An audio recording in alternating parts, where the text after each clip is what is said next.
Mbote papa Gédéon pe mbote na balangi nyonso ya Sanga Congo nazasi na esengo ya kondima ngai koleka lisusu na chaîne bino.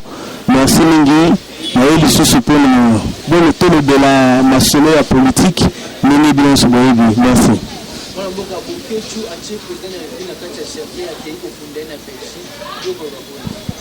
Vraiment ezali pasi mpe mawa komona bamikolo boye oyo baza mpe na poto na mboka makambo eza organise bazokende kosala makambo tomoni biso nyonso na bareseau sociaux koloba ke totie mokonzi Félix na cercueil totie photo toke kokumba. Vraiment eza pasi bokechu okenda poto ndengeni nani moma na poto bokechu nani Lucas okuli na poto aluki bokechu amoni te apamoli 4 points de l'Europe amoni bokechu te bokechu abombani lelo Lucas azongi te bokechu azobima abimisa la cercueil ke nazokunda mokonzi ya mboka. La Bible dit toute malédiction sans cause est nulle sans effet. Bokechu liyo ezoluka na vie ya moto Keba. Tokopilana. La bonne œuvre la prophète de malheur. Mais tout se passe ici-bas. Marambozo Luka. Vraiment raison de là-haut. Parce que ils ont la capté. Ils ont combattant. Ils ont zaïrois. Ils ont ceux du monde. Mais finalement, vous voulez quoi? Eh Bokechu, vous voulez quoi? Vous êtes mort ignorant. Et tout ça. Parce que je dis que le Simba Mouto va Simba Kato. Il faut que Simba Mouto va la boca ensemble. Mais il faut tout ça. Il faut tout ça pour rien. Nous avons dit ça là, on a vraiment rébuté. Sort Maïs a fini parce que qui a bu boire. Le vin est déjà tiré, il faut le boire. Donc le coup, le salut, il faut les conséquences à ma gamme. Il faut le. Ah, on a sur le plan spirituel. Je ne suis pas sur le plan juridique. Hein. Il faut le combat à ma gamme. C'est plus sérieux ce que je suis en train de dire. Parce qu'on ne peut plus tolérer des choses comme ça. Et qui ne conversent que soit disant que, voilà, les combattants, les vieux combattants, les combattants, ils de plus. C'est lui de plus, on te voit les combattants, sur nous, tous les véritables combattants. Nous, quand on a parlé pour le Bimbalouki, les combattants, on a parlé de l'autre. Mais finalement, vous voulez quoi? Mais comment pour te payer? Il faut que tu l'as dit, la Bible et la pote, ils ont vous allez. Donc, il y a la pote, la combat de presse. Donc, il y a la pote, la combat vie et tiens, c'est qu'il y a mon personnel. Donc, il y a la pote, la combat que non, insécurité dans le boca, basé d'une seule opposition. Donc, comme les potes, les oppositions du pouvoir, nous, comme nous avons quand même dit que vous devez entrer au pays, tout est calme, tout avance, vous changez, figure de Bible. Surtout comme il a dit que c'est battu, surtout comme il a dit que FCC est battu, tout va être toujours dans un roi qui va combattre. Donc, combattant, finalement, c'est la honte et ça c'est humiliant. Vous êtes en train d'humilier votre propre pays. Donc, on va le baquet sur la Congolais. Tu le dis bien la Congolais. Moi, je suis la Congolais. Donc, moi, changer la bonne identité, moi, je collabore avec moi, parce qu'il faut ce président Félix en tant que secrétaire du Chilombo. Il y a un Konzamboka. Donc, au bout, au sein de Mokinayo, il y a un peu de boy, Katisata Braza, ce que pour boy, Luka Javel, mais pour Baki, si tu le dis, Maamba Javel est suscité. Il y a un Okaka. Tout le monde peut insulter parce que ici c'est Fachi. Ici c'est Fachi. La base, il faut bien comprendre, les Congolais doivent comprendre qu'on n'a plus besoin de Makamba Bouzou, Bawane, Bazali, que ça, la poto, il y a que Tumbaga, Badrapo, il y a que Zouaraba Cercueil, que Tchara Feta, président de la République. Le président de la République, il incarne le symbole de la nation. Et le président de la République, Azali, symbole Yamboka. Vous ne pouvez pas dénigrer un chef de l'État. Et vous n'avez pas de droit. C'est pourquoi tu veux mettre en ambassade à France, ambassade à Belgique. Il ne faut pas l'amener la bataille sur les soi-disant combattants. Vous devez subir la rigueur de la loi. Parce que vous êtes en train d'entraver la loi congolaise. Vous êtes en train de porter atteinte à notre constitution. Le président de la République, c'est le symbole de la nation. On ne peut pas tolérer que Bakindeko Simba personnalité chef de l'État. Ça fait mal et ça nous cœur. Ça nous cœur parce que vous êtes en train de poser des actes qui nuisent à notre loi et qu'il est à notre pays. Le président de la République, il est le symbole de la nation, il est le représentant du pays, il représente l'unité nationale, et comme les autres de voix, c'est qu'il y a autre symbole qui est président de la République, qui porte atteinte à la loi congolaise. C'est pourquoi tu l'as dit, l'ambassadeur n'a pas besoin de la Belgique, l'ambassadeur n'a pas besoin de la France. Bon, la bataille sur besoin de soi-disant combattants, ou bien c'est éviter, il faut pas subir une guerre à la loi. Le vin est tiré, il faut le boire. Vous serez arrêté et vous verrez que maintenant l'état de droit c'est quoi? Oh, l'état de droit, l'état de droit. L'état de droit, il faut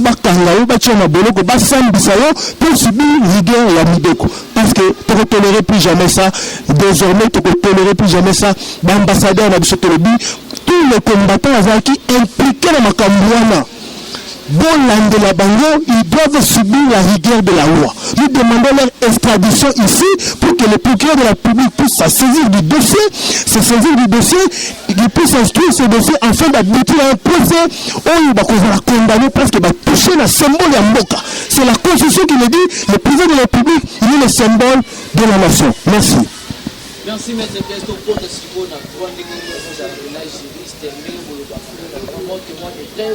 j'ai donné le droit, pardon. Maître Blaise, par rapport à ce que le chef de l'État, la nationalité congolaise est inclusive. Et donc, la nationalité est soutenue. Raison pour laquelle on a vu ça, Jean-Pierre Bemba, la mère même, va critiquer. Les nœuds au tata, il y a un école à lobby, il y a des chambres qui ont double nationalité. Et que ça n'a pas possible dans la République démocratique du Congo.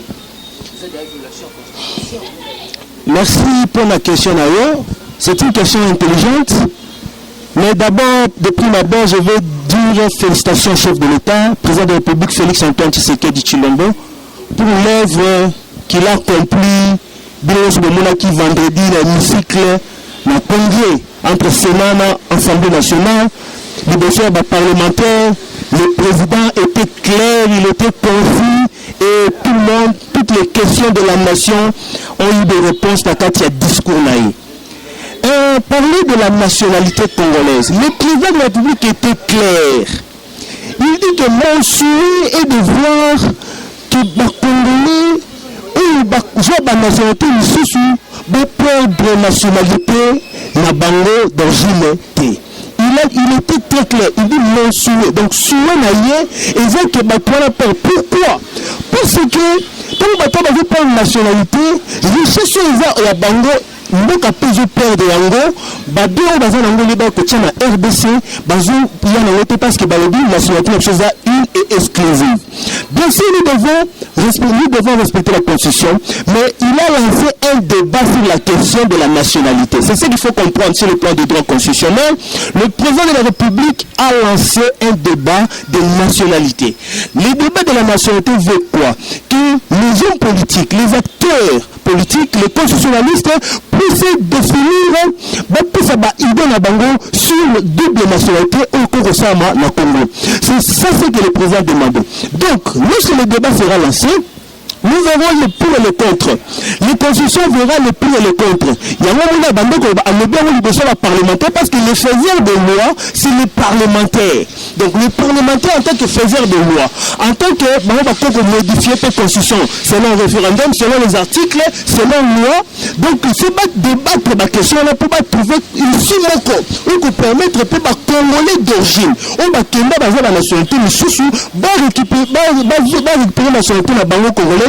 Pourvu que richesse n'a pas parce qu'il a dit que l'homme est une richesse. Pour le président de la République, l'homme est une richesse. Donc, comme compétence humaine, et sa richesse pour la Mboka. Et au moment où les États-Unis va développer, parce que les États-Unis a protégé la compétence, tout le monde va intelligent, génie États-Unis, va battre la rabanou. RDC toujours va génie et belé. Sur le discours chef de l'État, il a essayé d'expliquer que la compétence est battue. Il a attendu combien de docteur Miyembe. attendit combat docteur Muyembe, attendit combat bateau bazula prix Nobel na mboka na biso, il a dit que la potentialité est belle. Mais il faut protéger ces potentialités parce que même si on a changé la nationalité, dès que nous avons changé la nationalité, elle veut perdre qualité à Congolais.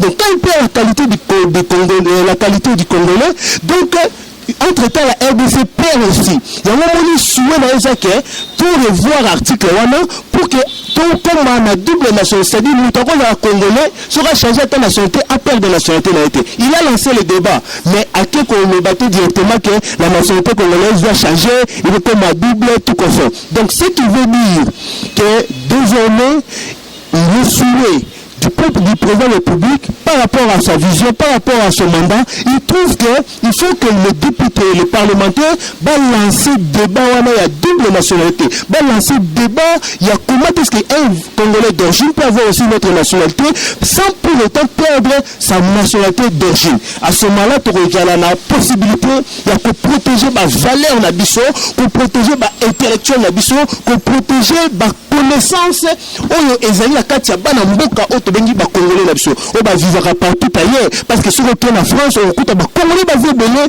ba comment ba mbongo belé ba comment ba richesse mais nous ba comment ba français mais ba je ko investir na Congo zaté si on est en Allemagne on écoute ba Congolais ba za belé ba tonga kuna ba docteur ba médecin ba ingénieur ba sala makambo minene mais moi ba na richesse na na Congo exactement parce que le fait d'avoir obtenu la nationalité une autre nationalité de fait ba perdre de nationalité dans congolaise il y a un moment blocage wana et ça dit que beaucoup la RDC puisse perdre beaucoup en termes d'investissement humain tout investissement en compétences humaines. C'est ainsi que le président a proposé aux députés et aux sénateurs de réfléchir par rapport à l'article où il veut poser problème, il y a nationalité.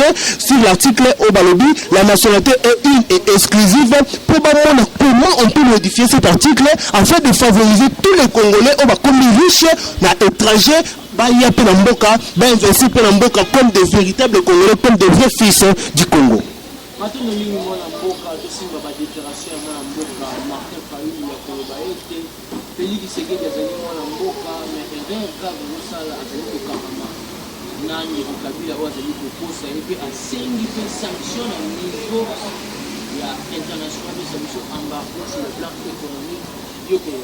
Vraiment, je dirais que ça fait mal, ça fait très mal. Un Congolais, ce qui a cela à Congolais. Est-ce que ce monsieur-là que vous citez, il est Congolais? Est-ce qu'il est Congolais? Allez lui poser des questions. Allez lui poser des questions. Parce qu'un véritable Congolais ne peut pas demander des sanctions contre son pays. Est-ce que vous imaginez les conséquences qui peuvent survenir sur cette demande qu'il est en train de faire contre la RDC, où il demande que ça va sanctionner la RDC, ça embargo la RDC, mais c'est le peuple congolais qui va souffrir. Donc s'il est Congolais, il ne peut pas demander ça. Donc nous concluons, comme il a fait cette demande, donc le monsieur dont vous citez là, donc d'abord autant en communauté pour Congo, on a peut tout le monde là-bas Congolais, Congo, on a peut tout le monde là-bas Congolais. Franchement, entre nous soit dit. Yo baebi papa na yote, baebi mama na yote, baebi loko na yote, baebi mama leki na yote. Batu banyusi bazo bake tout le monde mama leki, tout le monde papa, tout le monde moko. Mama leki obi matata na bake, malgré le bilo boebi ete ngai mama leki na ye. Ngai papa na ye. Papa bi mata ye moko parce que yo moko akola sa papa na yote. Mais papa zawapi bima yo moko tata to que c'est moi le père de Fayou. Comme ça to gondima.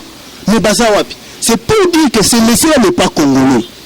Si un vrai Congolais ne peut pas aller demander l'embargo contre son pays. Et ce pays ici, vous voyez, nous tout le monde a failli, et ça a N, N kaka. Même ce débat ni Namboko. Nous pas bon au Congo. Même ce débat ni.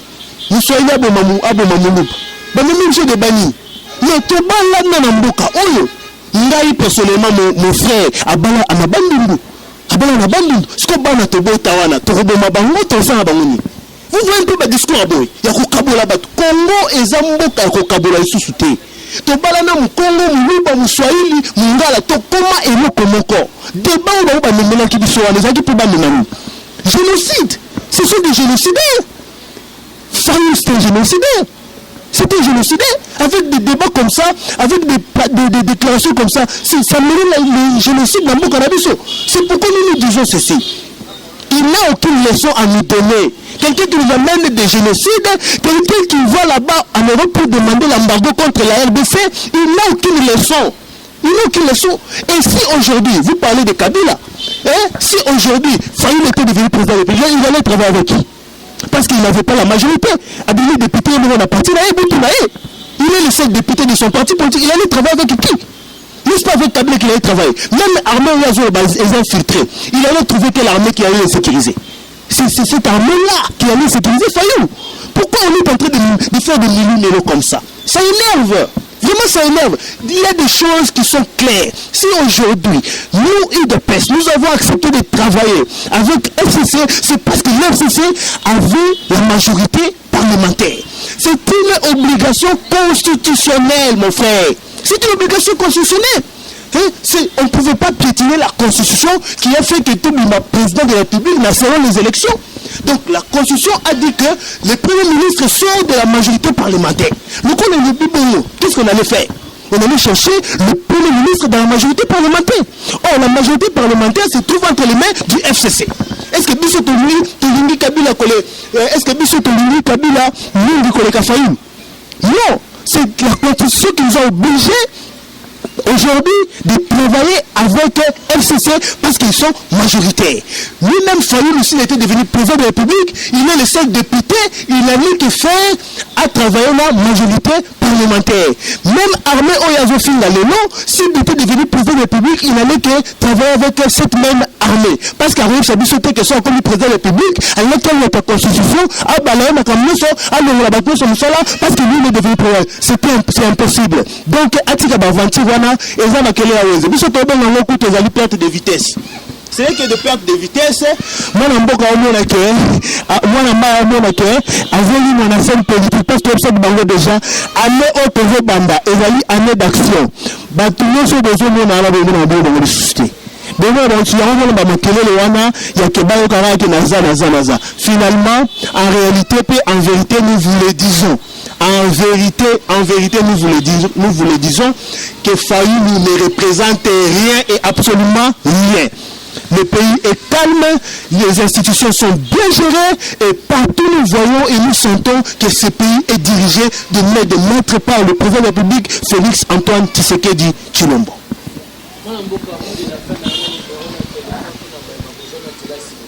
Merci Mingi. Mot de la fin dans la Koloba, tous derrière le chef de l'État. Le chef de l'État, il est le symbole de la nation, il représente l'unité nationale, c'est constitutionnel. Donc, en tant que symbole de la nation, en tant que l'unité, en tant que représentant de l'unité nationale, nous mettons en garde tout celui qui va s'hasarder à toucher à sa personne. Yango Petolobi, tous les ambassadeurs basés en France, en Belgique, balandela tous les soi-disant combattants au Bameni cercle wana ba symbole ba sali. Nous devons les voir ba estrader bango na RDC pour que bazala procurer un instruire de son abandon afin que bazala juger peut condamner afin que l'état de droit est à la appliquer. Parce que la personne du chef de l'État, il est le symbole de la nation, le garant de bon fonctionnement des institutions et il est le représentant de l'unité nationale. Donc, Banamboka, Mboka Zotambola Malamu, Kimeza Mboka, Bilo Subozomo na Makambe Zoke Malamu, Banabazota Ofele, ba enseignant salaire mati, ba militaire salaire mati, quand Tchachi, bazo soigner, ba Ofele, ba malade, bazo soigner Ofele, ba climatiser na kati ba salle de classe, ya bana ba militaire, comprenez que Mboka est Malamu. Donc, pour possible mbote, vous avez besoin de contacter nous. Contactez-nous sur plus 243 99 558 60 59. Plus 243 99 558 60 59. Ce que Bendibicho pour des amples précisions sur toutes les questions liées au droit, tu reposes le biano, et tu reposes Malassima. Bye bye. Eshima, votre magazine qui bat au rythme de l'actualité. Une réponse à vos besoins en information, un éclairage dans divers domaines. Impartial, documenté, instructif. Eshima au cœur de l'info. Retrouvez la nouvelle édition. Exclusivité. Sakombi Molendo, le réformiste qui vient stopper l'hémorragie, suspension des fonctionnaires peu intègre, numérisation des titres fonciers et climat de confiance avec les collaborateurs, le nouveau gestionnaire des terres congolaises fixe les nouvelles règles de jeu. Focus, Lambert Mindi, Omalanga, le souverainisme comme un dogme. Redressement délaissé, Tomaluaka Losenjola, l'homme de la situation. Dossier Eshima, fini les vacances, vive les rentrées. De la politique au judiciaire, en passant par les scolaires, les derniers trimestres de l'année 2019 en RDC est décoiffant. Économie, BCC, un cadre des rétrocommissions et détournements à passer au peine fin. Découverte, Claude Ibalanki et Colomba, les coordonnateurs du MNS au centre de l'action de Félix Tshisekedi dans le Grand Lac. Les dialogues et pourparlers en RDC qu'en tire le peuple. Tchibaou, la clé de la mythologie kassaïenne. Retrouvez l'intégralité du magazine Eshima dans les kiosques. Eshima Magazine, un nouveau standard d'information.